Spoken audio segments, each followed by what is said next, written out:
Government classes में आपका स्वागत है। अब देखो 6.6 प्रमेय दी है, प्रमेय है 6.6। ठीक है, कथन इसका क्या कथन है? वो कह रहा है कि अगर दो त्रिभुज समरूप है और तो उनके क्षेत्रफलों का जो अनुपात है उनकी संगत भुजाओं के अनुपात के वर्गों के बराबर होता है। दो समरूप त्रिभुजों का क्षेत्रफल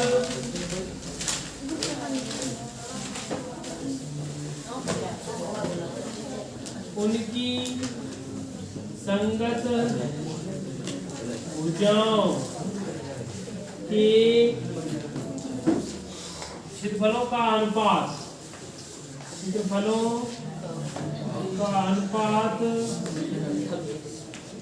उनकी संगत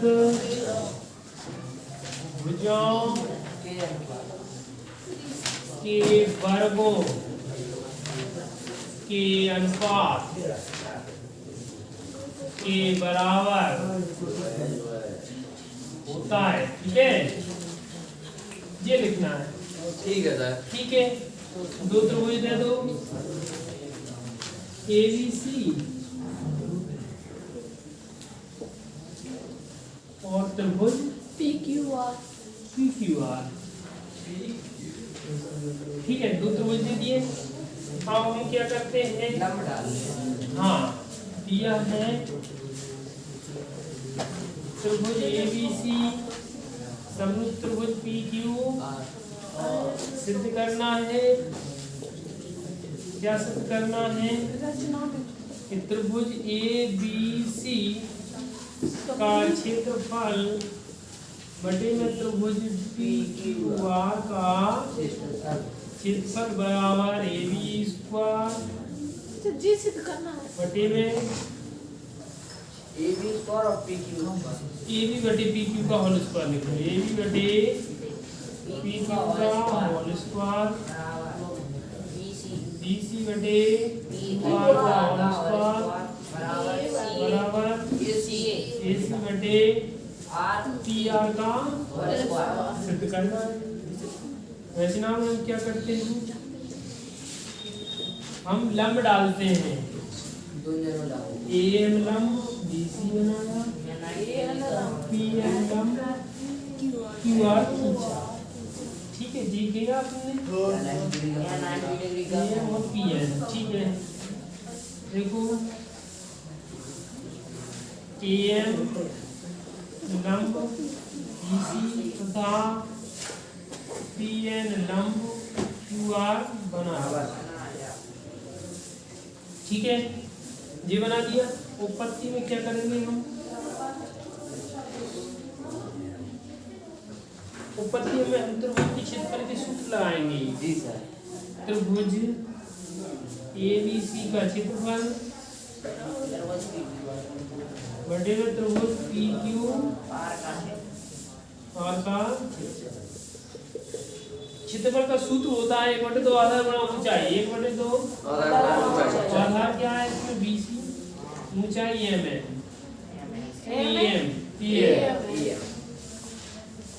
बटे में त्रिभुज 1/2 गुणा QR है आधार PM। ठीक है, जहाँ से कट गए। अगर हम कहीं ना कहीं से यहाँ AM बटे PN को मान BC बटे QR लिख दें तो हम कह देंगे कि BC बटे QR का होल स्क्वायर हो गया। ठीक है, BC बटे QR का होल स्क्वायर हो जाएगा तो हम कह देंगे कि हमारा सिद्ध हो गया। ठीक है, उपपत्ति में ये चल रहा था अपना। ठीक है, अब हम लेते हैं दो त्रिभुज। कौन कौन से त्रिभुज ले रहे हैं? आधे आधे ले रहे हैं। जी वाला त्रिभुज और जी वाला त्रिभुज। त्रिभुज ABM एवं त्रिभुज PQN लेने हम देखते हैं कि जो कोण B है वो कोण Q के बराबर है। क्यों? क्योंकि त्रिभुज ABC समरूप है त्रिभुज PQR के पी क्यू आर की, ठीक है, इसलिए ये लिख दिया। और कोण ए एम बी बराबर कोण पी एन क्यू बराबर 90 डिग्री, ठीक है, ये 90 डिग्री हो गए, ठीक है। और कौन सा इसलिए त्रिभुज ए बी एम बराबर, इसलिए ए बी एम समभुज त्रिभुज क्या हो जाएगा, पी क्यू एन।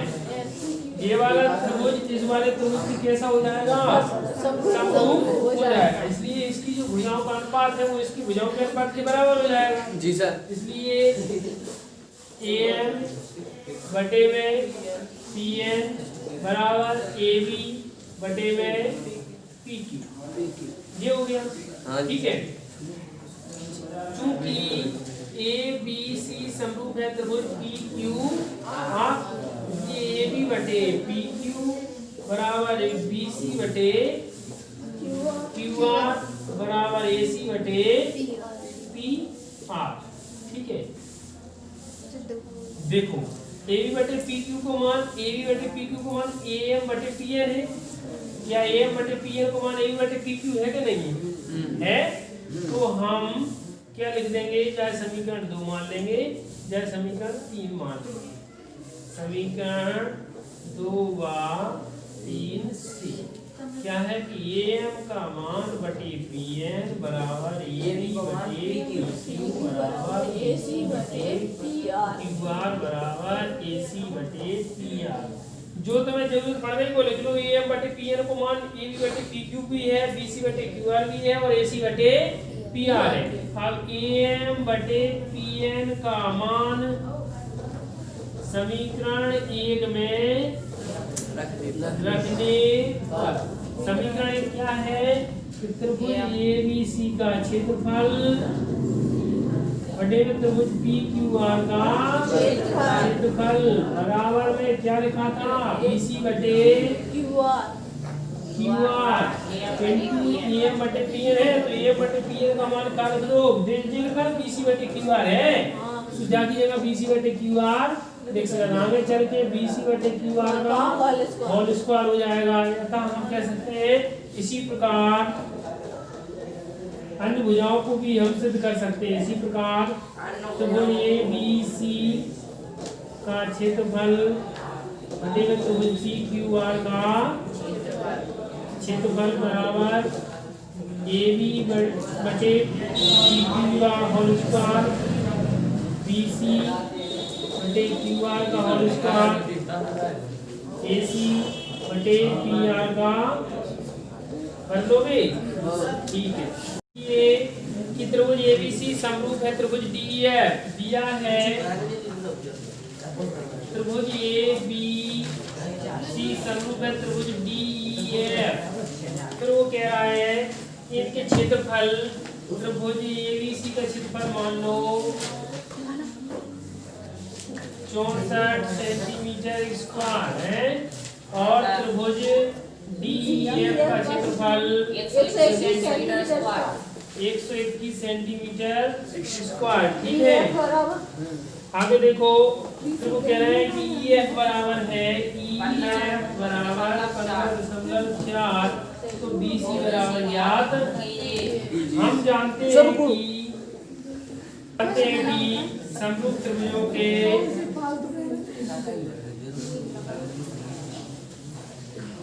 क्षेत्रफलों का अनुपात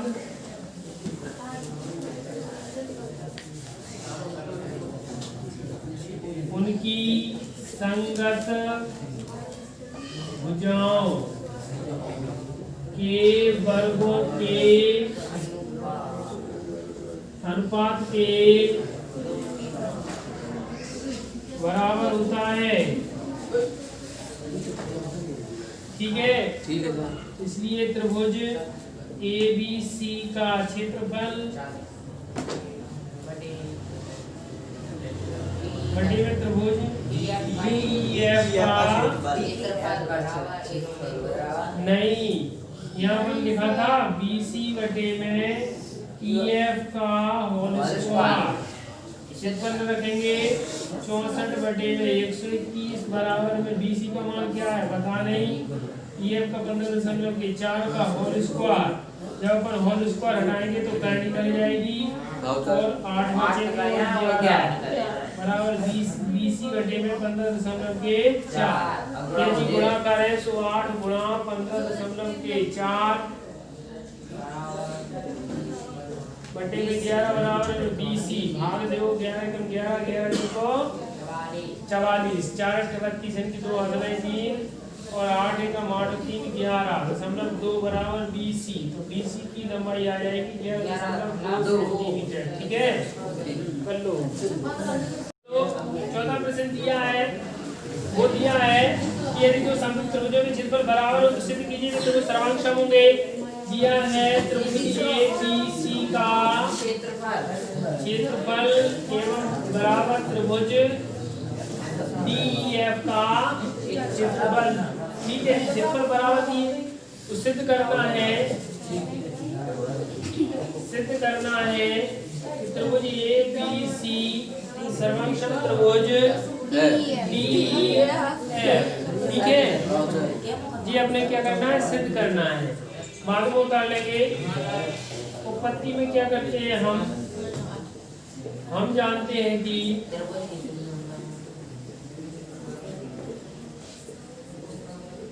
समरूप त्रिभुजों के क्षेत्रफलों का अनुपात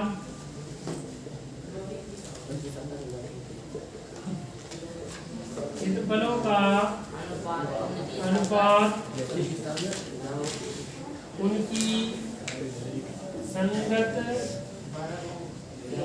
भुजाओं के वर्गों के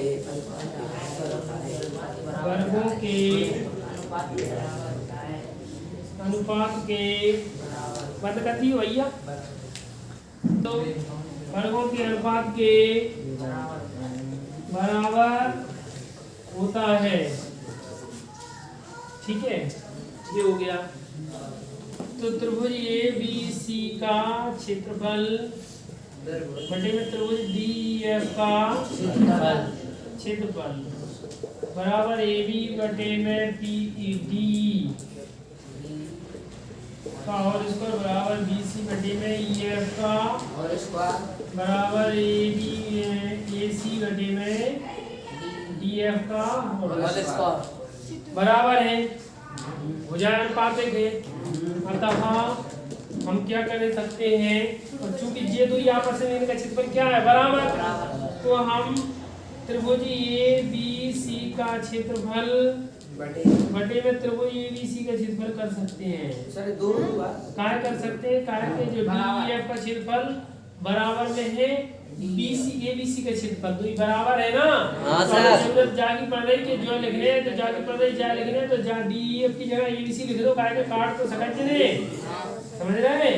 तो AB बटे में D का होल स्क्वायर बराबर में BC बटे में EF का होल स्क्वायर बराबर में AC बटे में DF का होल स्क्वायर हो गए।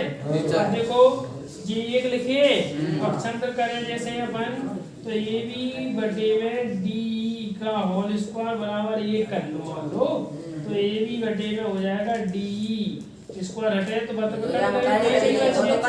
AB बराबर हो जाएगा कैसे गुणा करते हैं तो DE। इसी प्रकार BC बटा बराबर हो जाएगा EF और AC बराबर हो जाएगा DF। अतः त्रिभुज त्रिभुज ABC सर्वसम त्रिभुज DEF कैसे SSS सर्वसम